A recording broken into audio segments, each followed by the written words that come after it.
In section 27 of the Doctrine and Covenants, it talks about how Joseph Smith went to get wine for the sacraments, and even the Lord commanded him that they should make their own wine for the sacrament. And that can sometimes seem a little bit strange to Latter-day Saints today because, of course, we use water, and because the word of wisdom is so important to us, in which we don't drink alcohol.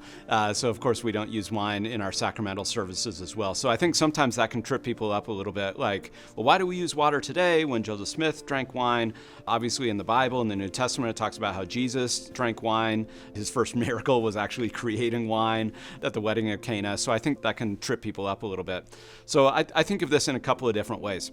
So first of all, when section 27 came, the word of wisdom hadn't been revealed at all yet.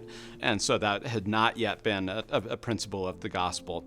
But even after that, the word of wisdom was specifically, it was a word of wisdom. It was a principle with a promise. It wasn't yet a rule or a law or a commandment within the church. That wouldn't happen for many decades. Actually, it wouldn't be until the 1920s and the 1930s that the word of wisdom became a requirement to go into the temple.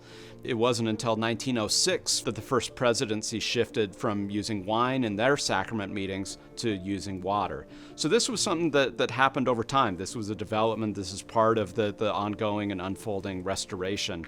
And I think the real key here is the principle that's taught, that it matters less what liquid is used or what people drink as part of the sacrament. What matters more is what it symbolizes, the atoning blood of Jesus Christ, and that they do so with an eye single to the glory of God in their relationship, in my relationship with Jesus Christ and his atonement.